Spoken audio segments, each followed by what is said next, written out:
গোসাইগাঁওতে তেলিপাড়া টোলগেটে উত্তপ্ত পরিস্থিতি। ট্রাক থেকে অবৈধভাবে টাকা সংগ্রহের অভিযোগ।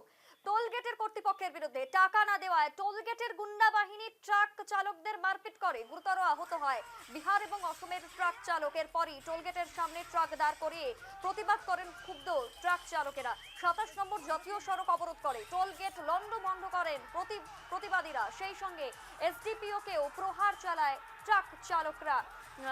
ঘটনা সম্পর্কে পুলিশ ইতিমধ্যেই 3 ট্রাক চালককে আটক করেছে। ধৃত চালকেরা যথাক্রমে আব্দুল আলিম, রফিকুল ইসলাম, মোহাম্মদ সামিম। রীতিমতো ধস্তাধস্তি পরিস্থিতি, সেই ছবি দেখানো হচ্ছে।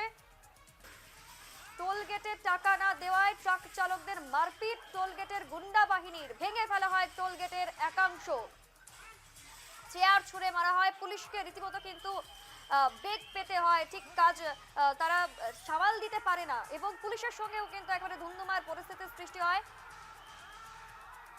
তুমুল উত্তেজনা পরিস্থিতি ইতিমধ্যেই বিরাজ করছে গোসাইগাঁওয়ে, যেখানে টোল গেটে টাকা না প্রদান করায় রীতিমতো কিন্তু গুন্ডা বাহিনীর প্রহার এবং সেই প্রহারে পুলিশকেও যথেষ্ট হয়রানির শিকার হতে হচ্ছে। পুলিশকে ধাক্কা মেরে ফেলে দেওয়া হচ্ছে, সেই ছবি দেখানো হচ্ছে। টোল গেট ভেঙে ফেলা হচ্ছে। ঠিক কি ঘটেছিল এবং এখন কি পরিস্থিতি সমস্তটা জেনে নেব। আমাদের সঙ্গে দুলাল জুড়ে গিয়েছে টেলিফোন লাইনে। ঠিক কি ঘটেছিল দুলাল, এবং পুলিশকে যেইভাবে এখানে হয়রানির শিকার হতে হচ্ছে, এখন কি পরিস্থিতি?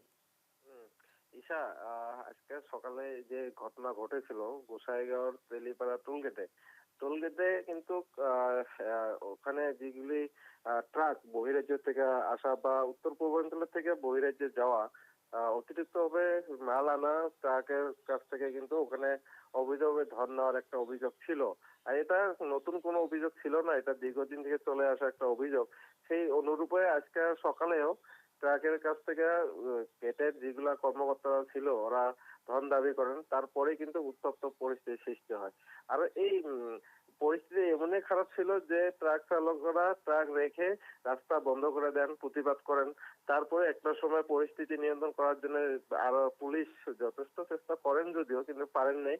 পুলিশের সংখ্যা খুবই কম ছিল, তার জন্য পারেন নাই। তারপরেই কিন্তু ট্রাক চালক বা স্থানীয় কিছু মানুষের সহযোগে এই টোলগেটে তছনছ করা হয়, ভাঙচুর করা হয়। তারপরে পুলিশের উপরে হাত উঠানো হয়, এসডিপি মন্টুরাম বরাকেও মারধর করা হয়। কিন্তু এই পরিস্থিতি সৃষ্টি হওয়ার পরে কিছু সময় পরিস্থিতি নিয়ন্ত্রণ ছিল, কেননা যে পরিস্থিতি খারাপ হওয়ার পরে কোকরাঝার থেকে আরক্ষীর বিশাল দল উচ্চপদস্থ দিশা তেলিপাড়া টোলগেটে উপস্থিত হন। তারপরে পরিস্থিতি নিয়ন্ত্রণ হয়, কিন্তু প্রায় দিনের একটা পর্যন্ত কিন্তু ট্রাক, যাত্রীবাহী বাস বা ভারতীয় সেনাবাহিনীর গাড়ি, ব্যক্তিগত গাড়ি সব আবদ্ধ হয়ে থাকে। পুলিশের তৎপরতায় পরে টোলগেট খুলে দেওয়া হয়, যাত্রীরা ওরা যায়। কিন্তু এই ঘটনায় 3 জন ড্রাইভারকে পুলিশের আওতায় রাখা আছে, ওনারা তদন্ত আরম্ভ করছেন। আর পুলিশ প্রশাসন বলছে যে এটার উপরে উপযুক্ত তদন্ত হবে, কেমন করে হলো, কোথায় থেকে হলো, কি হয়েছে বা কি ধন নেওয়া হয়েছিল, সম্পূর্ণ বিষয়টা পুলিশের হাতে এখনো আছে। হয়তো পুলিশে এই ক্ষেত্রে তদন্ত করবে। কিন্তু একটা বস্তু এখানে বলতে হয় যে ইয়ার আগেও কিন্তু এই টোল গেটে কিন্তু এই ঘটনা, পয়সা তোলার ঘটনা নিয়ে কিন্তু একাধিকবার কিন্তু এরকম ঘটনা ঘটেছিল। এত বড় ছিল না যদিও, কিন্তু পুলিশের মানে স্থানীয় কিছু মানুষের অভিযোগে পুলিশের মানে যেটা নেতৃত্ব নিতে লাগছিল বা পুলিশের যেটা ভূমিকা এখানে থাকার দরকার ছিল, সেই ভূমিকা না থাকার জন্যই কিন্তু এই পরিস্থিতির সৃষ্টি হয়েছে।